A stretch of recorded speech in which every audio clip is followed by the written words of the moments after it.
Our nation's highest rates of suicides are found in the western United States. Sadly, this region has been called Suicide Alley. The Twin Falls County Sheriff's Department oversees suicides throughout the year in Idaho.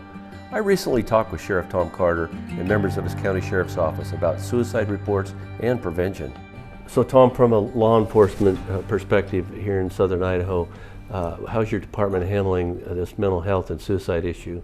You know, mental health crisis is always a problem. In fact, yearly we have a class or a group of people from my agency, Twin Falls City, that teaches actually an academy on mental health crisis. We're involved with St. Luke's, and mental health is something that is way more prevalent now than it was, say, when I was still in a patrol car.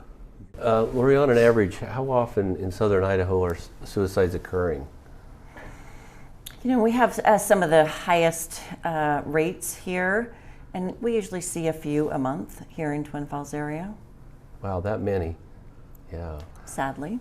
Yeah. How often have these victims have tried suicide in the past? Is there a pattern?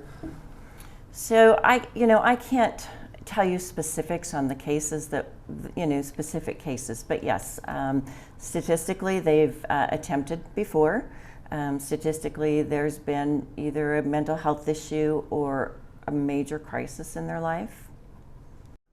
What do you see as some of the solutions to suicide prevention? So absolutely talking about it, opening the conversation is by far and above the biggest issue.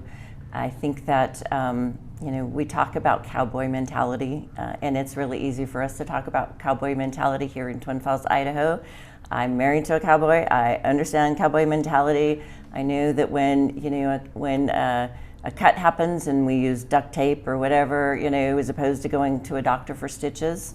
So, that inability to want to or to ask for help is huge.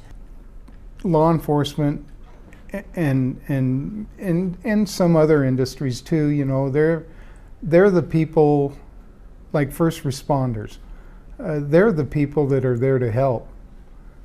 They feel uncomfortable, and I know this because I was a police officer at one point, and they feel uncomfortable asking for help. And to me, thinking about that, that's the strongest thing you could do is ask for help. I know that when you ask for help, it's not a sign of weakness. It's a sign of caring for yourself. And to help others, you have to care for yourself. To be the strongest you can be, and physically and mentally. And I think as long as education, as this foundation is doing, I think is just a great asset to the community. You talked about the training that you all go through in the exercise, but after an incident that you've gone to a suicide and you've experienced all that, do you all talk about it? Do you all? Jim, yes, we do.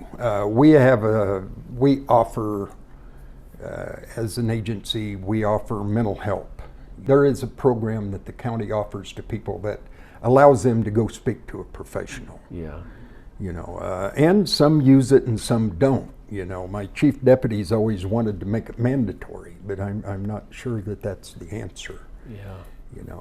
And if you do use it, I say some do and some don't, because I may never know if they do or not.